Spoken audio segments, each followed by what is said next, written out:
Hey everyone, it's Clint. Welcome to Sweetcast, and I want to talk about a series and go over a case study here. This is Common America, Volume 3. I don't know when exactly this launched, but I think it was pretty recently. When I opened this up earlier, it was at 20,000. Now it's at 34,000, almost 35,000. So it's been moving. And I think this is a good case study for why a comic series and or comics universe makes sense. I think there's a reason why every major successful publisher has some kind of universe out there and connected larger story. So we're going to get into that. First, on alternateaccess.com, you can actually buy Downcast right now. It says pre-order status, but I know this is at the printer, and as soon as Peter Smetty gets it, these are going to be shipping out. So if you want to follow the series in newsprint, this is where to go. Also, Fatal, we passed 91,000. Thank you so much, everybody. It's so cool. I would love to see this get to 2,000 backers. That would be pretty amazing. So thanks everybody that backed that as well. All right. So something I often like to do is look at successful campaigns, ignore what people tell you about what makes a successful campaign, okay? And sit back for a moment and just look and make some observations. Look for some patterns. And it's not just the campaigns you're looking at, it's obviously the creators you're looking at their social media presence, you're looking at many other things, but there's also the franchise. And this is something that I think gets ignored or it's difficult to really nail down. For example, I'm looking at She here. This is Billy Tucci's, I think, latest one. So this is the Kickstarter version. You can get it on Indiegogo. He's rated like 130,000 on Indiegogo, which is fantastic. But here on Kickstarter, he's got an additional 23,000. And part of the reason I wonder is because She is an existing character, an existing title that was very successful in the 90s. There must be, some number of people that have been interested in Billy Tucci, but also She from the 90s, and they're pretty jazzed about there being more She. I think that's, it would be a mistake to overlook that. The same thing with Cyberfrog. Cyberfrog is not a brand new story. Cyberfrog came from the 90s series that people knew about. It's been around. And now here we are again. He launched it. It's a new story technically, but it's the same character, same frog that people know of. So the question is, and the weird thing now today is to figure out, when do you have a story, when do you have a series that has legs and that is worth pursuing a bit more? Or should you be constantly moving to a new series, a new story, and trying new things? And I heard your boy Zach mention on a video, he did a whole video on this, about a backer that told him that it's a little frustrating to be a backer of his because you want things to be connected. You want there to be, like, your investment to be paid off, basically. And instead of him, where he's doing a bunch of other stories, unrelated stories, which have been really good, by the way. But how are they connected? What's sort of the overall point? I used to think that that universes and long series were sort of outdated, but I actually think that that's part of comics. That's what comics do so well that other medium can't really achieve quite as well as comics do. It makes a bit more sense to me now why you would continue a series or build upon a universe when you already have, a story and a character that people already know and are interested in. So how do you build a new one? Well, here's the case study. I'm looking here at Common America. This was done by Tim Lim, and I think Mark Pellegrini did the story, if I'm not mistaken here. But essentially, here's his current campaign. I don't know how long this has been up. I think just one day, maybe 24 hours to maybe 2 days. I'm not sure how long the campaign initially was, but he's already raised $35,000.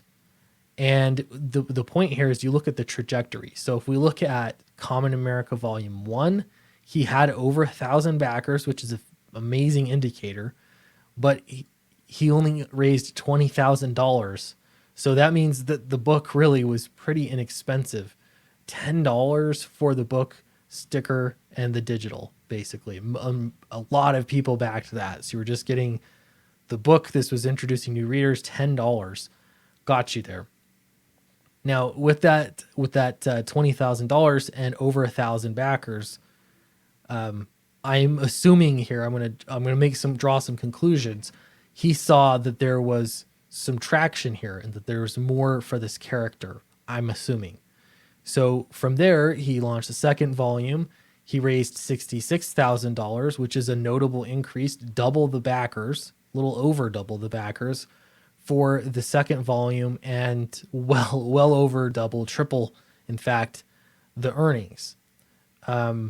So that's very impressive. And then from there, you look at today, this campaign, which is pretty new, it's already hit $35,000. And it wouldn't surprise me at all if this ends up beating the last campaign.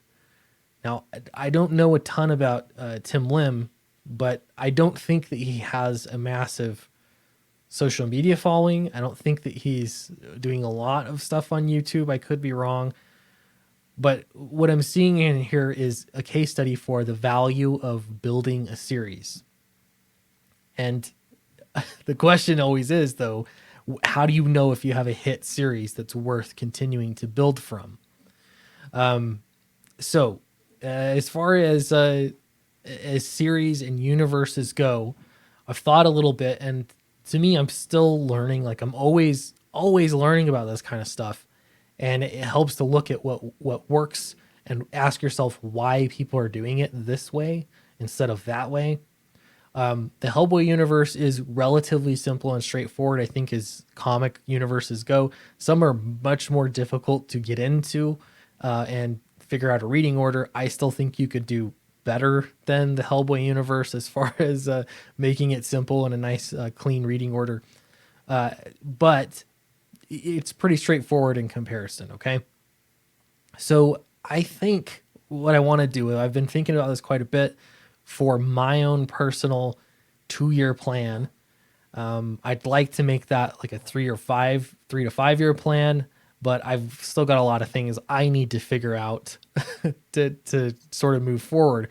But in the meantime, I want to actually start expanding Downcast a little bit. I've already said that I'm going to make it an ongoing series. I have plans for there to, essentially, I've got 2 story arcs that are in the works that one would come after the other. They're pretty important, and they tell stories that I've been wanting to tell, and they kind of incorporate stories that could have been a one-off, its own kind of thing. But I think putting them together makes actually a lot of sense. So I want to do basically 2 more story arcs, which would be 4 more books, crowdfunded books. And then I also have 2 other characters that branch off. And the way that I want to do it is very slowly, organically. I've got this diver guy, the Monstro. I've mentioned him in streams. I've shown pictures. I'll show you a bit more. But he's such a fun character. He's such a cool character. And I think people would really like him.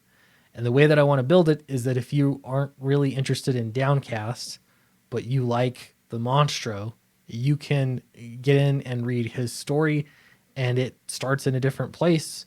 And yes, they're all connected, so you can enjoy it, but it is actually an entry point for new readers potentially. So I want to try this. Anyway, the reason why is because every major publisher does it. And it makes sense because if you are that frustrated backer and you're looking, you're backing a project because presumably you're hoping to build something bigger, something that the mainstream comic book industry has to take note of.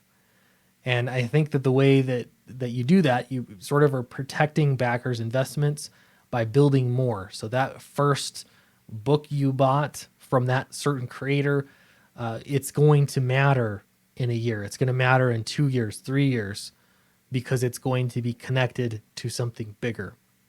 When you spend that much money, investment, risk, love, labor into a story to do the best story you can possibly do, it makes sense to make it at least add to the bigger picture.